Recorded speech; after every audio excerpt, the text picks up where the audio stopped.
Hey there, sweet seekers and curious minds. Welcome back to the channel. Today we're unwrapping a scandal so layered and sticky it could rival your grandma's best-kept recipe for fudge. Get ready to dive into the sugar industry's secret plot. Yes, you heard that right. Sugar, that irresistible little saboteur, was behind one of the greatest deceptions in modern nutritional history.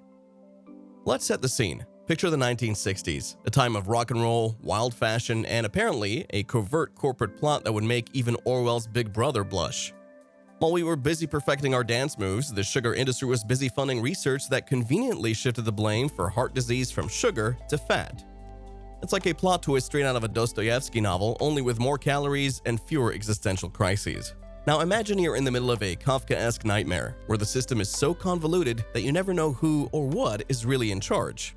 That was our nutritional world for decades. Instead of sugar being the usual suspect in our health misfortunes, fat was paraded around as the villain, complete with its own red carpet scandal. The irony? Sugar was the mastermind, quietly slipping its way into our diets while everyone else was too busy banning butter. Back in the 60s, the sugar industry cleverly funneled millions into research that would tip the scales of public opinion. Just like Iago's smooth-talking manipulations and Shakespeare's Othello, these slick PR campaigns twisted scientific findings into a narrative that made fat the enemy. And much like an animal farm, where the pigs rewrote the rules and history itself, our trusted experts were led astray by a carefully crafted cover-up. Let's break it down. Researchers, backed by sugar money, published studies that pointed the finger squarely at saturated fat as the culprit behind heart disease. Suddenly, our dietary guidelines transformed overnight. Instead of cutting back on those sugary treats that fueled our daily buzz, we were urged to steer clear of butter, cream, and lard. It was as if the culinary scales had been rigged, and the plot twist? Fat was being demonized while sugar basked in the shadows. Imagine if the industry had decided to target something completely absurd, like blaming tofu or kale for our woes. Now that would have been a spectacle. Instead, the real mastermind chose a culprit that was easy to vilify, leading to decades of misguided advice. It's a bit like reading Brave New World and finding out that the real villain wasn't the dystopian society at all, but the seemingly innocuous pleasure of a simple sweet treat. Fast forward a few decades. By the time independent research started to question these early findings, the damage had been done. The fat phobia had taken root in public consciousness, and the food industry continued to parade sugar as a harmless source of joy. Meanwhile, sugar quietly entrenched itself into every corner of our diets, from the sneaky drizzle in your salad dressing to that unsuspecting can of soda. Here's where it gets even more fascinating. This wasn't a case of bad science alone. It was a masterclass in public relations. A narrative so slick that even the most discerning critics would have raised an eyebrow. Think of it as the nutritional equivalent of a well-scripted spy thriller, where misinformation becomes the ultimate weapon.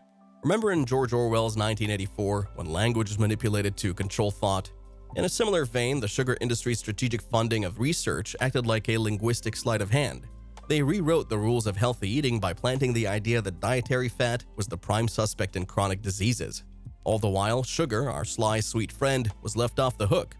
What's even more jaw-dropping is that this wasn't a one-off miscalculation. It was a carefully orchestrated campaign that influenced policy, public opinion, and even the way we grocery shop. For years, nutrition guidelines were painted in broad strokes. Avoid fat, enjoy sugar in moderation. Yet as subsequent research started peeling back the layers of this culinary conspiracy, we began to see the ugly truth behind the glossy packaging.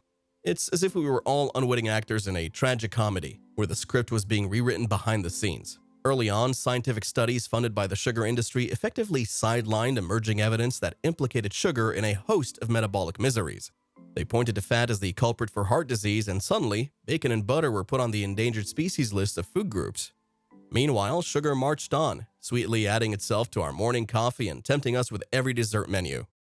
It's hard not to chuckle at the absurdity of it all. Here we are in an era where scientific discovery should be about illuminating the truth, yet corporate money was pulling the strings like a puppet master in a melodramatic puppet show. Much like the sly wit of Oscar Wilde, the irony of the situation wasn't lost on anyone who took a closer look. And let's be honest, if the sugar industry had been a character in a classic novel, it would have been the charming villain, smiling sweetly as it led us all astray. So how did we get here? How did sugar manage to slip into our lives with such cunning stealth? The answer lies in a cocktail of greed, scientific malfeasance, and a pinch of human fallibility. In the race to claim the title of health's greatest enemy, fat was an easy target. It was the perfect scapegoat, complex enough to blame for heart disease, yet generic enough to avoid the sticky truth that lay behind sugar's chemical makeup. For a while, the narrative was as simple as fat bad, sugar good, or at least sugar less bad. We were told to avoid saturated fats, all the while blissfully consuming sugar without a second thought.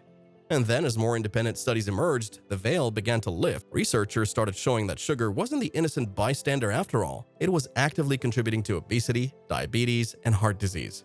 It was like discovering that your favorite fairy tale had a dark twist in the final chapter. Now let's take a moment to appreciate the literary parallels. In Nathaniel Hawthorne's The Scarlet Letter, the protagonist is marked by a symbol meant to shame. Yet it becomes a badge of identity. Similarly, fat was marked as the dietary demon, while sugar's true colors were cleverly camouflaged behind layers of corporate spin and selective science. The sugar industry's narrative was as artful as any classic piece of literature, a tale of deception that would make Machiavelli proud. And just like in any great mystery novel, once the clues began to pile up, the truth could no longer be denied. Health experts started connecting the dots: sugar's role in metabolic syndrome, its contribution to liver disease, and its insidious impact on our overall health. The narrative had shifted, and with it came a reawakening of public consciousness. Slowly but surely, the sweet lies began to crumble under the weight of hard evidence. Now you might be wondering, what does this all mean for us today? Well, here's the kicker. Even now, decades after the initial deception, the echoes of that scandal still ripple through our society. Our food environment is saturated with sugar, literally. From sodas and candies to seemingly healthy snacks laden with hidden sugars, the legacy of that plot remains ever present. And while dietary fat has had its day in the sun as the villain, the battle is far from over. The real takeaway here is not to demonize any one ingredient, but rather to peel back the layers of corporate influence and scientific bias. It's a call to all of us to question narratives that seem too neat, to be wary of conclusions drawn from research with hidden agendas, and to understand that the truth, much like a well-guarded family recipe, is often far more complex than it appears. So, next time you're enjoying that slice of cake or sipping on a sugary latte, remember the incredible journey that got these treats onto your table. It's a story filled with deception, a dash of literary intrigue, and enough irony to keep even Oscar Wilde entertained.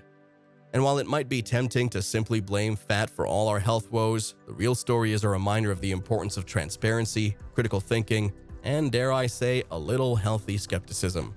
Just as Shakespeare famously penned, "There is nothing either good or bad, but thinking makes it so," we too must decide what ingredients deserve our trust.